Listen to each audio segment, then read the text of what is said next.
Good morning, Kasturians. In this video, we will conclude our chapter, The Three Orders. We have already seen the first order and the second order and how the society was framed in these two orders. So let's start. The first order was related to the clergy, that is the people belonging to church. In the second order, we have seen the nobles, that is the people who were the vassals of the king, and in return the peasants, they were the vassals of the nobles in whose land they were actually working. In the third order, it is basically the peasants, and these peasants, they were divided into two categories, the free and unfree. The third order, it consisted of vast majority of people who were basically cultivators, and these cultivators had two categories, that is the free peasants and the unfree peasants or the serfs.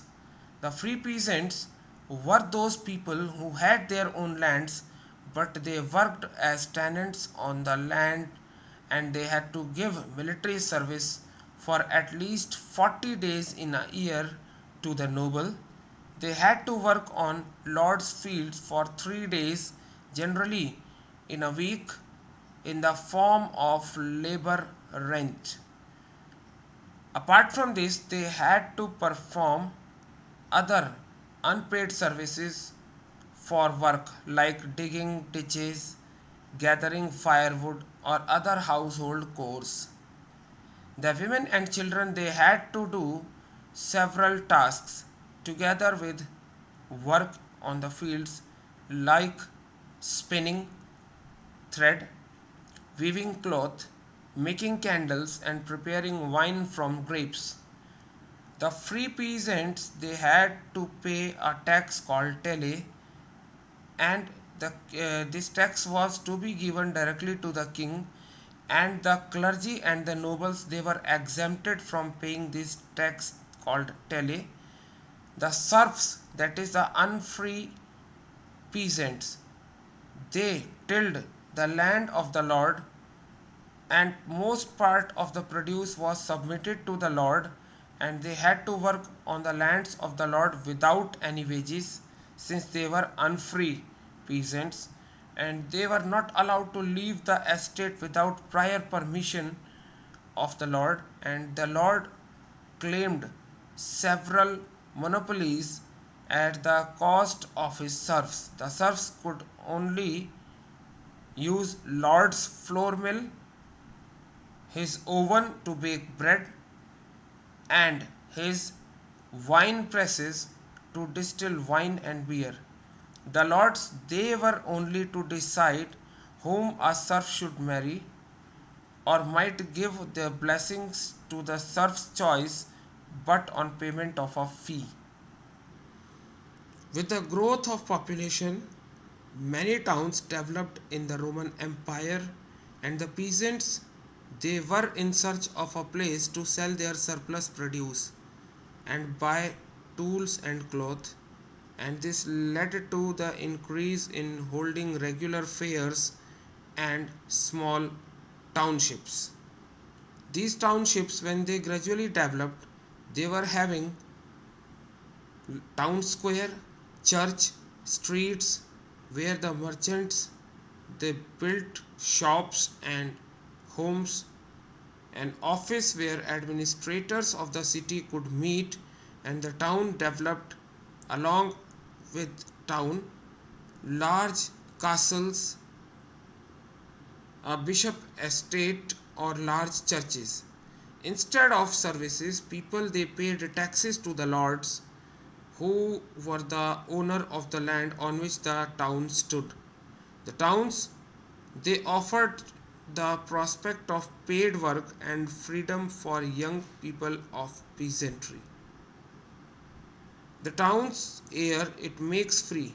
It was a saying which was popular in medieval Europe. Many of the unpaid peasants or the serfs, they escaped from their masters and freed themselves in towns. Actually, they hid themselves in towns, and if they successfully completed 1 year and a day without being discovered by their masters, they could become free men. And there were large number of shopkeepers and merchants. Later, there was a need of skilled individuals like lawyers and bankers. With the growing and developing towns, the bigger towns had population of around 30,000, which might form the fourth order. In the fourth order, the guilds were there. Guilds or the shrenis, these were groups of people who were belonging to same occupation or profession.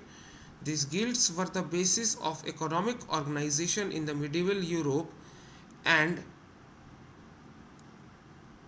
the craft industry, it was organized into guild. These guilds, they controlled the quality, price and the sale of the goods. The guild hall was part of every town where the heads of all guilds, they met and discussed about different issues. Due to the expansion of trade and commerce, also the town merchants, they became wealthy and powerful, and they competed with power of the nobility. Now we will see the cathedral towns. The large churches, they were called cathedrals, and the cathedrals, they were being built around 12th century onwards, and these cathedrals, they belonged to monasteries which were main centers of pilgrimage. Different people at the time of constructing these cathedrals, they contributed to this construction in different ways with their own labor or material or money, and several years were spent for a cathedral to get completed. And the areas around the cathedral, they were more populated and they became the centers of pilgrimage. Small towns later on, they developed around them, and the cathedrals, they were designed in a way that the voice of priest could reach all the people who assembled in the hall. Singing sound of monks and the ringing bells, they reached greater distances as a symbol to call for prayer. The stained glass was used for windows of the cathedrals, and these stained glass, they served a dual purpose. During the daytime, these stained glasses, they made the cathedral radiant for the people who were inside it, and during the night, the light of the candle which was burnt inside the candle made them visible for the people living outside the cathedral. The stained glass narrated the stories in the Bible through pictures, and these pictures could reach to the illiterate and they could be understandable by those stories. Now, the crisis of the 14th century, what happened in the early 14th century? Europe's economic expansion, it slowed down, and in 13th century, the warm summers of the previous years, they had given way to bitterly cold summers. Seasons for growing crops were reduced by a month, and the storms and oceanic flooding, it destroyed many farmlands, that reduced the income in taxes for the governments. And the population growth, it caused shortage of resources, and the immediate result was famine. Trade was hit severely by this shortage of metal money because of the shortfall in the output of silver mines, especially in Austria and Serbia.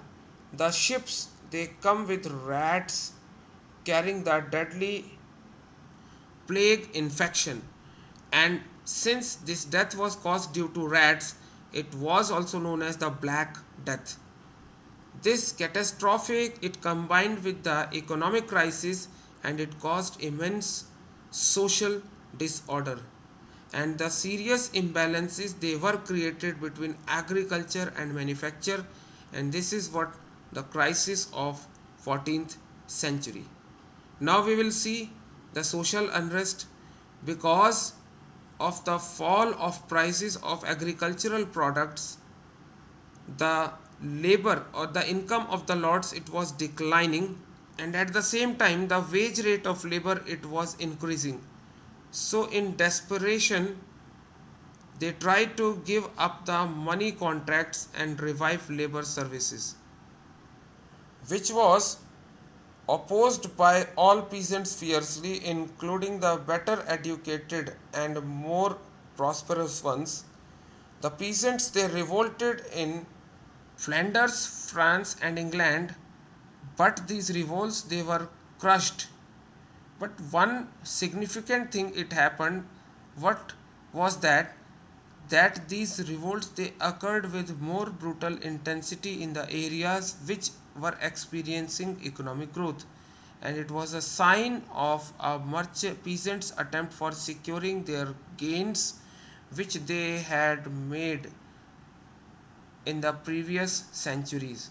The aggression of peasants made it certain and sure that the old feudal order would not be reinstated. Thus, the Lord were able to crush the rebellions but were not able to reinstate the old feudal privileges. Between 15th and 16th century, the political changes occurred. The political sphere was parallel to the social processes in the 15th and 16th century. Triumphant rulers, they emerged in Europe, but they were stimulated by the social changes of 13th and 14th century.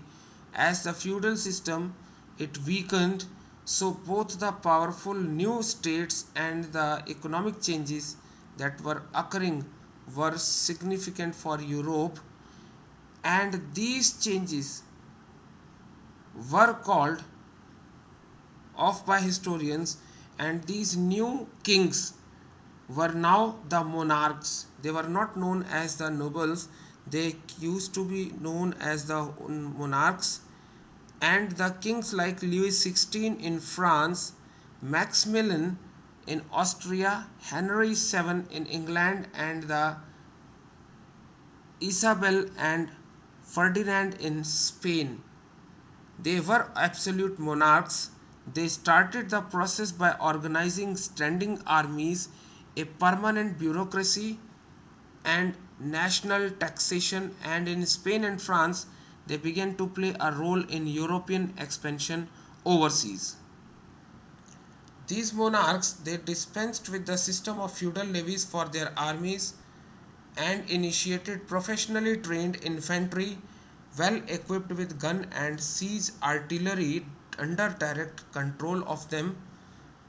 The resistance of the nobility, it collapsed in the face of the military efficiency of the kings. The centralized power did not establish easy confrontation of the aristocracies, and the nobles who were actually opponents of these new monarchs, they transformed themselves into a new regime which were loyal to these monarchs, and the king became the center of an elaborate courtier society and a network of patron client relationship. That is, the nobles, they became patrons of the king, and the king treated the nobles as his client. All rulers, whether they were powerful or weak,